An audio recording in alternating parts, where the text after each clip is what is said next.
folks. Welcome into that betting show for July 3rd, 2019. All your sports betting needs. He's Teddy Severance. Give him a follow on Twitter at Teddy_covers. I'm Donnie Seymour at Right Side VP. Kawhi watch reaches day number 3, Teddy. And how about this one? Never thought it would come to an end. The Yankees home run streak dead at 31. Let's get right to the hot topics, and that is in hot New York City, right out of Queens. The Mets take game 1 of the Subway Series. The streak stops at 31. How about this, Teddy? Yankees 47-1 when carrying a lead into the 7th inning. You would have thought the Mets bullpen was supposed to give it up, but the Yankees bullpen gives it up. But there were a couple people looking for those Yankees full-game winners because, as we see, opened up around plus 140 for the Mets. Teddy closes at 113. Congratulations if you hit those Mets. No doubt. And 47-1 becomes 47-2 after the Yankees. And again, when the Yankees bullpen has had problems, it's been 5th inning, 6th inning, 7th inning. Hasn't been the 8th and the 9th, but it was last night. We say a little bit of a London hangover, maybe. Then again, the Red Sox didn't have a London hangover. Of course, they played Toronto, and Toronto's pretty hapless, certainly among their pitching staff right now. No, you're exactly right on that. You wondered how they would come back, that long, because I remember reading the tea leaves there and also on the plane where they were saying the Yankees training staff said, do not fall asleep on the plane. Wait till you get home in order to get adjusted back to the time on the East Coast. You thought they would get another win, though, 2-0. Paxton worked in and out of a lot of damage there. And again, you say it's the Mets. They're not supposed to get big hits. Finally, Michael Conforto came through with a big hit. But you're right. Those Boston Red Sox opened up the dome up there in Toronto, Teddy, and they certainly lifted the roof on that one. And how about this one? You want to talk about runs? We're going to get in some interesting situations today. A total of 13 yesterday that we talked about, Teddy, not nearly enough as 17 runs crossed the plate. Springer and Altuve back in that lineup go 7 for 10 combined, a 9-8 win. But there was a little bit of late innings drama there, Teddy. They had to come back down 8-5. Those Astros bats are pretty good, though, man. Yeah, sure. I mean, we're talking about two teams that have a combined 7 All-Stars from their lineup. 3 from Houston, 4 from Colorado. Lots of good hitters in this series. But the big story at Coors Field of late have been the totals. And obviously, when we talk about 13, we'll talk about today's total in just a few minutes. But over the last 2 homestands, here are the runs scored at Coors Field. Started modest, 11, 12, and 11, although all those games went over. Since then, 15, 28, 22, 27, 20, 22, 8, 15, and 17. So not only are we seeing runs in bunches, we're seeing runs in bunches throughout the game. You can have a low-scoring game early and the bullpens get clobbered late. The ball certainly carrying at Coors Field. Bettors and the marketplace most assuredly paying attention. Yeah, we'll talk about it a little bit later, but we wrote it up as 14 as Colorado on SBRodds.com. We're now sitting 14.5, which we'll talk about in just a bit. Now, I'll tell you what, we're gamblers, and we need to adjust, and everybody knows that, where the market's going to correct itself. But the ball is flying. And again, we're looking at today in Colorado, 90 degrees, wind blowing slightly out. Is there a point of no return? And what I mean is, when you see numbers 14.5, are people just going to say, you know what? I see 17 runs. I see 22 runs, 30 runs on the board across the seas. Is there come a time where you're just going to start getting value on the under now because it almost seems like the over can't go too high, but yet there's a price point breakdown that you can't just gloss over at this point? Let's think about it from a football perspective, all right? When we see NFL totals in the upper 50s, there's a group of bettors who will auto-bet everything that high under. Boom, and there's under money coming in. So even when the public's all over the over, the total doesn't skyrocket because there's steady, sharp money saying over the long term, over the last 1,000 samples, the play sample size, these, if you're betting unders, it's a 55 or 56 or 57% proposition. So not that you have that exact same dynamic in baseball, but there is certainly an element of the MLB wise guy betting market that are a little bit reluctant, shall we say, with totals 14.5 or 15 or whatever it's going to get to at Coors today. That being said, you say, who's bet this total over? It's the wise guys who bet it up from 13.5 and 14 earlier this morning. So we may reach that point, Donnie. I'm not convinced we've reached it yet. Yeah, it's crazy seeing some of these numbers. It's just such a correct. It used to be, Teddy, we'd see 10 at Coors, like, oh, man, look at that. Coors Field at 10. And now you're seeing routines 11, 12, 12.5, 13, and even 14.5 today. We'll see where that number lines up. But Almost football season, Teddy. It is the month of July. In one more month, we'll have live kickoffs here. We're keeping you posted here on That Betting Show. Let's get to another top 20 team today, Teddy. How about those Utah Utes team preview? Utah, 100-1 ticket to win the 2019 NCAA title. Utes team total this year, Teddy's a 9. It is juiced a little bit at -125. Kyle Whittingham comes back 120 wins over his 14-plus seasons at the helm. Tyler Huntley, who did miss 5 games last year, is coming back. He's healthy. You get your leading rusher back. You have your top 4 receivers back. The one thing we know about Utah, Teddy, they play some really good defense, but the offense was a little bit behind the 8 ball last year, finishing 11th out of the 12 Pac-12 teams. It's going to be interesting this year because what I like, get that rivalry started first. What I like about the Miami Hurricanes and Florida State used to open up versus each other. Nice to see the Utah Utes locking horns with BYU to open the season in Provo this year. Preview today, Teddy, those Utah Utes. Yeah, we talk about Utah's offensive struggles last year. They had a lot to do with injuries. Quarterback Tyler Huntley got hurt. Running back Zach Moss got hurt. And the offense didn't look the same down the stretch as it had earlier in the season. This team returns just about every key player on offense. A couple of linemen lost, but basically everyone who touched the football on offense last year is back for Kyle Whittingham and company. And expectations are sky high. We're talking about a Utah team that's, top 15 ranking. Kyle Whittingham, concerned about that on the one hand, not too concerned on the other. His quote, "It's nice to be recognized as a team that's doing some good things, but I don't think there's any chance of this team becoming overconfident or losing that underdog mentality." Whittingham has been a phenomenal underdog coach throughout his tenure at Utah. This year, they might be laying points a little bit more than we're used to. There are a few concerns on the offensive line, most assuredly. But, with Zach Moss running the football and Huntley's ability to run and throw, I'm expecting Utah to score points. On defense, this is a team that sent 6 guys to the underclassmen of the combine. 4 of them ended up coming back, including defensive linemen Lecky Fotu and Bradley Ane. That's a huge bonus for Utah. These are NFL-ready players that came back for their senior seasons. Worth noting for the Utes, and we haven't talked about this a lot, but when I see something that stands out on special teams, I want to talk about it because there's going to be a handful of point spreads. Week 1 decided on special teams. Week 2, week 3. And the teams with good special teams have a legitimate edge. Utah had great special teams last year. They had senior punter Mitch Wisnowski, the kicker Matt Gay. They were both national award winners. Best kicker, best punter. Oops, they both graduated. And now the Utes searching for replacements at both kicker and punter after losing some big-time talents from last year. You're absolutely right about that. That's an interesting point you bring up because we leave that out. Because the simple field goals, Teddy, 35-yarders, 40-yarders, especially early in the season. And how about flipping field position? How many write-ups you're going to see where the other team, look, if you're going to be punting from the 40 or 50-yard line, pinning them deep inside the 20, forcing them to go the full 80 yards. We'll see what those Utah Utes have to come up this year. Let's get to some overnight line movers, Teddy. SBRodds.com, the best place on the internet to get those lines moving. And when we're talking totals, Teddy, these lines are already on the move this morning. If we take a look at the first one we have here, the Philadelphia Phillies and the Atlanta Braves. How about this? 2 runs last night. Aaron Nola comes back to look like an ace. Dallas Keuchel, not too shabby either. 2-0 win. Now we're looking today an opening line of 10.5. Even seeing at SBRodds.com right now, Teddy, 11.5 showing up on the board. The Braves favored -130. Pivetta versus Wilson today. Yeah, yesterday there were only 11 combined hits for the 2 teams. Today the market's saying you better get more than 11 combined runs if this game is going to go over the total. They're betting against both starting pitchers. They're betting on the weather. He's certainly hot, hazy, and humid in Philly. Pivetta has not been good. 14 runs over his last 3 starts, 17.2 innings. He's been a little bit dicey of late. Gabe Kapler, quote, "I think he can do a better job of keeping his emotions in check. When he keeps his emotions in check, he doesn't allow one pitch to spill on the next. He's a much better pitcher." As for Wilson, this is a guy who got called up from AAA. Went against the Cubs, gave up 6 runs, 4 1/3. Had a rough outing against the Phillies earlier in the season, where he worked 3 1/3, gave up 4 runs, 5 hits, 4 walks. Wilson, the ultimate spot starter. There's going to be lots of bullpen tonight, even with a 2-0 game yesterday. That it precludes me from betting an over 11 today. I can understand why the money's coming on the over in this one. It has a recipe with these 2 lineups for a high-scoring affair.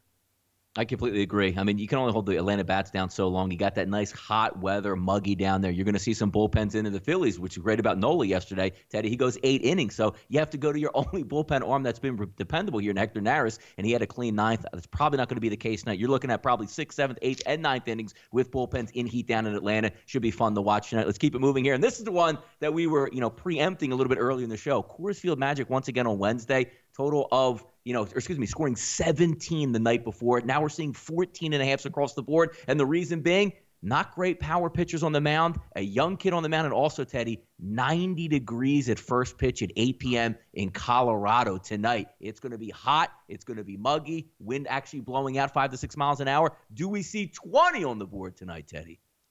I mean, again, the last 9 home games for the Rockies have produced 15, 28, 22, 27, 20, 22, 8, 15, and 17. All right, so it's not just one game. It's not just 1 week. It's the last 2 homestands where the ball has been carrying. You talked about the air at Coors in July. And, of course, the wise guys have been betting against Miley all year. Heck, they bet against him consistently last year. Why? His xFIP is much higher than his ERA. Why is his xFIP much higher than his ERA? Because he get a lot of strikeouts. That's what this is about. That being said, Miley does get ground ball outs. He's not a fly ball pitcher, and that tends to be a good thing at Coors Field if you're betting unders, although, frankly, a little bit difficult to bet unders at Coors Field, especially with the total skyrocketing again today. Teddy, me and Teddy moving towards getting our senior discounts, but you're getting a little bit of a baseball senior discount tonight, Teddy. If we take a look out in Seattle, going to be Wainwright and Leake, the 2 vets on the mound tonight. And if we take a look, one of the veterans, Mike Leake, actually getting a little bit of steam here. Taking a look at some of the opening lines, 130, 135. Now we're down to minus 116s, minus 120. So a slight dog here on the Mariners, plus 110 with a total of 9. Both of these pitchers can be hit around a little bit. Now you are getting them in a pitcher's ballpark. We'll see if those lefties can get after Wainwright tonight as the Mariners take on the Cardinals. Yeah, I'm not surprised the money's coming against St. Louis. And remember, the first 30 games, the Cardinals were 20-10. Since that time, they're below 500 again now, or trying to get back to 500 again now. And Wainwright hasn't won his last 3 starts. It was okay last time out against Oakland, 2 runs allowed, 6.2, 1 walk, 9 strikeouts, solid numbers. But Leake's been good. He had his 4-game winning streak snapped last start. He does someone who's knows the St. Louis lineup well. He pitched there in 2016 and 2017, and it's also worth noting. The Cards could be without third baseman Matt Carpenter, or will be without third baseman Matt Carpenter. He's on the 10-day injured list with lower back pain. That's a big bat missing from a slumping team. No surprise, the money's coming the other way.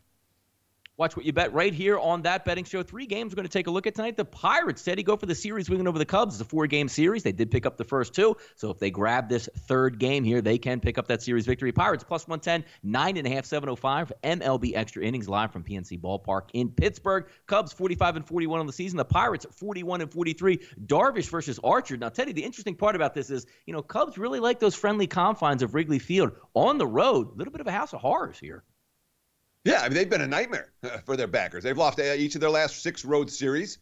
Joe Madden held the team meeting before last night's game. Quote, I was talking about some concepts that I think are important that we may have gotten away from, that I want us to get back to, and really rally around the group, because that's who we are. We've been a tight-knit group that has thrived on our method, so I wanted to make sure that's reinforced, and that's the forefront of their mind as we continue to move forward. So they had the team meeting and then proceeded to come out and get smacked around again. 5-1 loss in Pittsburgh last night. This is a team that hasn't won a road series since the middle of May when they took 2 out of 3 at Washington. And the Pirates, they're hitting the ball right now. Josh Bell, all-star, quote, coming into camp. We knew that we could be a force on offense, and now we're showing it. Archer hasn't had good aggregate numbers, 2-4 with a ERA over 6 and 8 starts and coming back off the injured list. But he's pitched well against the Cubs. They've won each of his last 3 and 5 of his last 6, and he pitched pretty well last time out. Of course, Darvish pitched pretty well last time out as well. A pitcher who has had more than his share of concerns this season with control and with home runs allowed. But finally, after 10 straight no decisions, he took a loss in his last start. But markets still like Darvish. The advanced metrics are there. I don't know. I like him today. I will not be backing the Cubs as road chalk on the highway this evening. Yeah, I think we're going to get some runs there, too. Again, good weather out there in the Midwest. Looking at a 9.5 opens up at some 10s popping up across the board. We'll take a look at another NL Central team and battle tonight. Brewers and Reds, game 3 of a 4-game set here. The Reds favored -129 with a total of 10. 7:10 tonight, MLB Extra Innings, Great American Ballpark in Cincinnati, Ohio. Brewers 46-40 on the season. The Reds 39-44 as we saw the Brewers win game 1 of the series. Reds return the favor in game 2. Game 3 set up tonight, as we said, 7:10. Yeah, and that was a nice momentum win for Cincy last night. They stole that game. They scored in the 11th inning after, with Puig on first base, he went to third on a single and then kind of raced home when the ball got away from the first baseman on the throw in. Manager David Bell, quote, "You can live with the aggressiveness because when guys have the freedom to be aggressive, man, he willed that win with his base running. To win a game with base running, that's pretty cool. That's fun. That doesn't always happen." It's a Cincinnati team we've talked about a couple times, how much emphasis they put on this homestand right before the All-Star break. 3-2 on the homestand so far. Momentum-inducing win last night. Sonny Gray's been in pretty good form. Gray, we've criticized him a fair bit. He hasn't allowed more than 4 runs in any of his 16 starts this season. He pitched well last time out. 2 runs, 4 hits, and 6 1/3 against the Cubs. And the Brewers have been struggling for Chacin. Just 1-6 his last 7. He hasn't recorded a single out past the 5th inning in his last 6th, and he's allowed a bunch of home runs in his last 3 for them. Although, worth noting, Josh Hader did not get used in that extra inning affair last night, so the Brewers have 2 strong innings out of the bullpen if they need it to close out the game this evening. Crazy, Teddy. That is the one team that we look at with the bullpen on one guy to see if he's pitched back-to-back nights, if he went 2 innings, are they saving him up here? It's amazing how much the Hader backers can take a look at that and certainly delve into it to see if he's going the next day. We'll keep an eye on that as well. How about this one, Teddy? Sometimes you have to look at the screen and you have to say, you know what? I got to fact-check my own self. The Giants, yes, the San Francisco Giants, try to make it 4 straight games, not 4 straight wins, not 4 straight games with 10 hits, not 4 straight games with 5 runs, 4 straight games with 10-plus runs as they take on the Padres tonight. Padres favored -126, a total of 8.5. The Giants are 38-47 on the season. The Padres 42-43. If you take a look at some updated numbers between Anderson and Quantrill tonight, look, some of them coming back. Look, San Francisco's hot at the plate, opens up at -145, -150 at SPRodds.com. Now we're sitting in those mid-120s. San Francisco bats, Teddy. We staying hot down here tonight or what? Well, and remember, Bruce Bochy spent, I read like 5 quotes over a 2-week span about Bochy talking about how, hey, we can't hit, hey, we're not hitting. Now his quote, "When you're hitting like we're hitting right now, you're going to win games." Of course, it's a Giants team that has very little positive through the first half of the season, and now they've got some positive momentum, which I think matters. Anderson won his most recent start a couple of weeks ago, held Arizona to 2 runs, 7 hits, and a walk, over 5 2/3. The markets don't love him because he doesn't get a ton of strikeouts. The Giants kind of own the Padres of late. They've won, 5 of their last 7 against San Diego since losing the first series of the year. And it's a Padres team that's not playing good baseball right now. 500 at home, sub 500 overall. After today, they got a 4-game set in L.A. against the Dodgers, who are 35-9 at home this season. Kind of a big deal for San Diego. Andy Green, quote, "We've been a streaky team in the first half of the season, but we've also been resilient. We responded well when they've lost a couple. They gave the game away over the weekend, then lost the last 2. And now, Quantrill going tonight. It was only 10 days ago that Green said Quantrill is moving from the rotation of the bullpen. Now, after 4 appearances out of the bullpen, and again, this guy's a former first-rounder back in 2016. They do expect things out of him down the road. But when you get sent to the bullpen and then 10 days later you're back in the starting rotation, that's a concern for me. I can understand why all the money has come on the Giants for this one.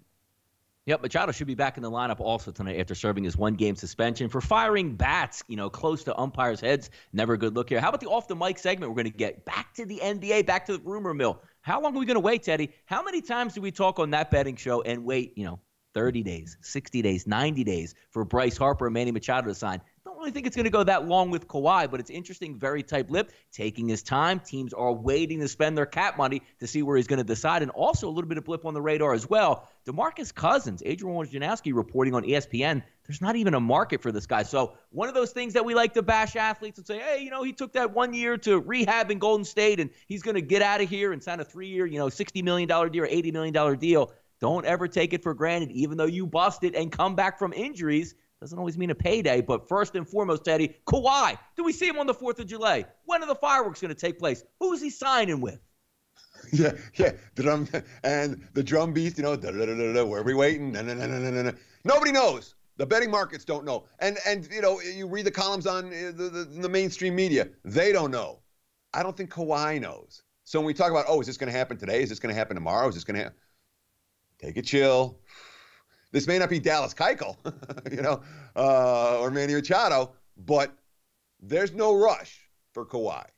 And whatever team he lands on, certainly if he lands on the Lakers, the Lakers are already favorites. If he lands on the Clips, I wouldn't be surprised if the Clips would be favorites. If he stays in Toronto, the Raptors are going to be favorites. Kawhi's landing spot's going to have a huge impact on the odds. But what we can do right now? Absolutely nothing, unless you can read tea leaves better than I can read. Nobody knows where Kawhi is going. Not you, not me. I don't think Kawhi knows where he's going. When he decides, however, the market's going to move pretty darn quickly on that guy. As for Cousins, I kind of feel bad for DeMarcus Cousins. Not that bad. The guy's still a multimillionaire. But here's a guy who was on pace to get, $100 million, life-changing money, extension, da-da-da. Then the Achilles goes, and now it's like, what am I going to get? Not anywhere near the same level of financial security. That's tough for DeMarcus. But I can't feel too bad for a guy that's still going to make $5 million next year. Exactly. We'll keep an eye on that NBA moving forward here on That Betting Show. Thanks for tuning in on July 3rd, 2019, your one-stop shop for all your sports betting needs. Most people tomorrow will be out barbecuing, have a couple cocktails, relaxing. Me and Teddy are going to be here working hard for you with another episode of That Betting Show tomorrow on the 4th of July. Thank you for tuning in once again. He's Teddy Savransky. Give me a follow on Twitter at Teddy_covers. I'm Donnie Seymour at Rightside VP. We'll tune in tomorrow, 4th of July fireworks. Maybe Kawhi's back, maybe not, but we'll be here. Take care.